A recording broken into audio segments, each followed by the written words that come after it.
प्रयागराज में दलित युवक की हत्या कर शव जलाने की कोशिश, परिवार का आरोप गेहूं का बोझा न उठाने पर हुई हत्या। उत्तर प्रदेश में प्रयागराज के इसौटा गांव में बीते 13 अप्रैल को 35 साल के दलित युवक देवी शंकर की अधजली लाश उनके घर से करीब 400 मीटर दूर मिली थी।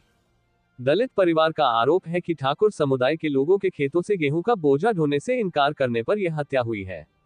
वहीं इस मामले में परिवार की तहरीर पर 8 अभियुक्तों की गिरफ्तारी हो चुकी है।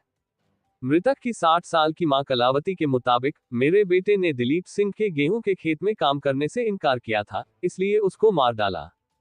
कलावती के अनुसार देवी शंकर ने 12 अप्रैल को दिन भर अपने खेत में गेहूं की कटाई की थी, जिससे हुई थकान के कारण वह दिलीप सिंह के खेतों में गेहूं उठाने नहीं जाना चाहते थे।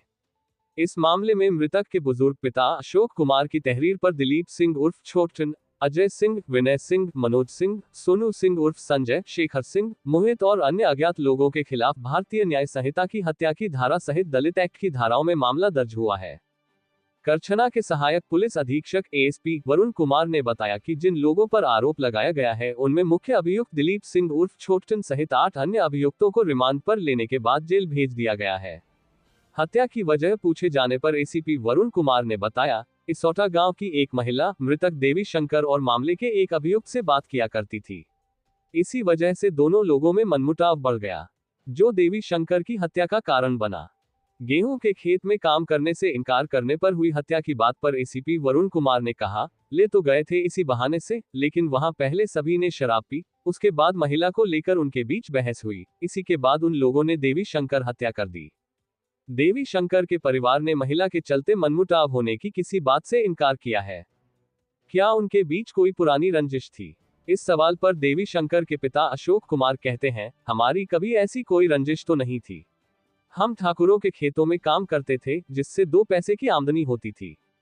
हत्या की रात क्या हुआ था? आरोपों के मुताबिक दिलीप सिंह 12 अप्रैल को लगातार फोन करके काम करने के लिए देवी शंकर पर दबाव बनाते रहे।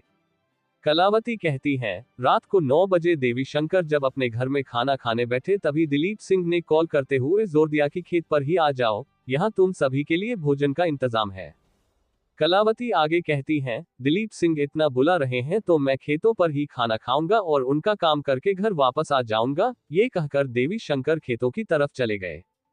कलावती रोते हुए कहती हैं, देवी शंकर के ये शब्द मेरे कानों में अभी तक गूंज रहे हैं जो उसने मुझसे अंतिम बातचीत में कहे थे। देवी शंकर रात में घर वापस नहीं आए, इस बात से बेखबर पिता अशोक कुमार, मां कलावती और बेटी काजल 13 अप्रैल की सुबह 4 बजे रोज की तरह महुआ चुनने के लिए पेड़ों की तरफ चली गईं। वहां से लौटने पर उन्हें खबर मिली कि गांव के बाहर एक युवक की अधजली लाश पड़ी है। कलावती के अनुसार जिसे देखने पर देवी शंकर की 15 साल की बेटी काजल ने पहचाना कि यह उसके पिता की लाश है। कलावती के अनुसार देवी शंकर के बदन के कपड़े जल चुके थे और शरीर काफी जल चुका था। वो कहती हैं, जिस समय पुलिस शरीर को पोस्टमार्टम हाउस ले जाने की तैयारी कर रही थी, मेरे बेटे के बदन पर कपड़े नहीं थे। मैं दौड़कर घर से उनकी नई धोती लेकर पहुंची, लेकिन वह भी बेटे को नसीब नहीं हो सकी। नाम न बताने की शर्त पर एक पुलिस अधिकारी ने बताया कि पोस्टमार्टम रिपोर्ट के अनुसार देवी शंकर की मौत गला घोटने के कारण हुई, जबकि जलने के जख्म मौत के बाद के हैं। मां के बाद अब पिता का साया भी नहीं रहा। प्रयागराज से करीब 45 किलोमीटर दूर इसौटा गांव में 7 परिवार ठाकुरों के हैं और करीब 200 परिवार दलितों के हैं।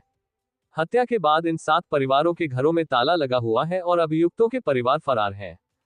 दलित परिवारों के अधिकांश घरों की दीवारें मिट्टी की हैं तो छत खपरेल की है। इन्हीं में से एक घर में 5 साल पहले ही अपनी मां को खो चुके 3 नाबालिग बच्चे काजल, सूरज और आकाश अब अनाथ हो चुके हैं। उनके पिता देवी शंकर की हत्या हो चुकी है, अब उनके सिर पर सिर्फ बुजुर्ग दादा दादी का साया है। दादी कलावती कहती हैं, काजल की 3 साल में शादी करनी है, जिसका खर्च अब कैसे पूरा होगा।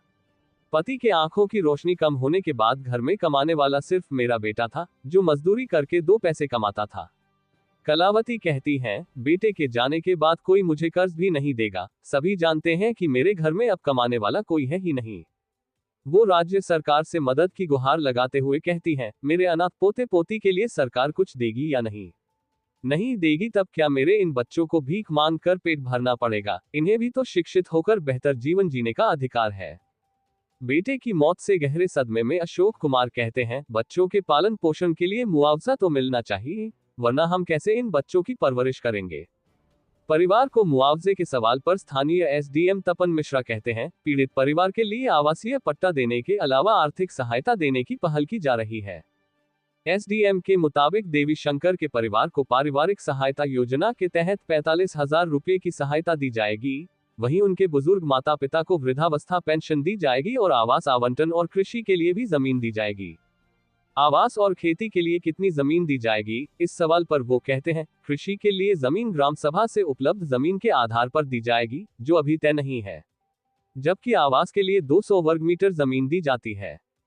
ग्रामीणों में आक्रोश। 13 अप्रैल की सुबह अधजली लाश मिलने के बाद ग्रामीण आक्रोशित थे।